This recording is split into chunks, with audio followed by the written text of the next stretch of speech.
လူတွေကကိုယ်ပိုင်မြင်တဲ့ဘဝကိုတိဆောက်တတ်ကြပါတယ်တဲ့။အရာတစ်ခုကိုဘယ်လိုကြည့်လိုက်လဲဘယ်လိုမြင်လဲဘယ်လိုအသုံးချလဲဆိုတဲ့အရာပေါ်မူတည်ပြီးတော့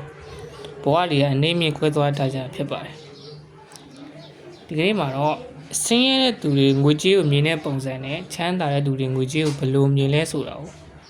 ရှင်းပြပြီးတော့ဖြစ်ပါတယ်။အဲဆိုရင်ဗီဒီယိုလေးကိုစလိုက်အောင်။ချမ်းသာတဲ့လူတွေကငွေအတွက်အလုံးမလုပ်ပါချမ်းသာတဲ့လူများစုကငွေအတွက်အလုံးမလုပ်ပဲငွေကသူတို့အတွက်အလုံးလုပ်ပေးရတာမျိုးပါချမ်းသာတဲ့သူတွေကငွေကိုအစေခံလို့မြင်တယ်ဆင်းရဲသူတွေကတော့ငွေကိုအရှင်သခင်လို့မြင်တယ်နံပါတ်2ချမ်းသာတဲ့လူအများစုကငွေကြေးစီမံခန့်ခွဲမှုပညာကိုတက်မြောက်ကြတဲ့သူတွေပါတဲ့ငွေကြေးမြောက်များစွာရှိနေုံနဲ့လူတစ်ယောက်ရဲ့ငွေကြေးပြဿနာကိုဖြေရှင်းလို့မရနိုင်ပါဘူးတဲ့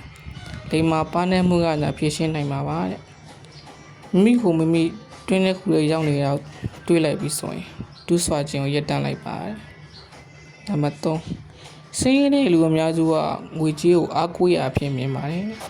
။ဝန်ထမ်းလုပ်မှာတဲ့စိတ်ညစ်စရာတွေတွေ့ရင်ပြောလိုက်ပါတယ်။ဘာလို့လဲဆိုတော့ကျွန်တော်တို့ကအလုပ်မှာပြောလိုက်ရင်ဒီအလုပ်ကကိုယ့်ဘဝကိုအာမခံချက်ပေးနိုင်တယ်လို့ထင်ကြတယ်။ဝန်ထမ်းလုပ်ကမင်းကိုချမ်းသာတဲ့လမ်းကြောင်းပေါ်ရောက်မလုပ်ပေးနိုင်ပါဘူး။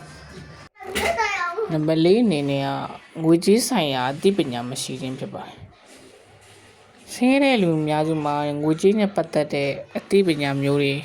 ရှိမနေပါဘူးတဲ့။ငွေကြေးကို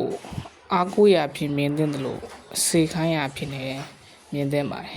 ။ငွေကိုလူနဲ့ရှာရင်တော့ပြင်ပမှာဖြစ်ပါတယ်။ရှာ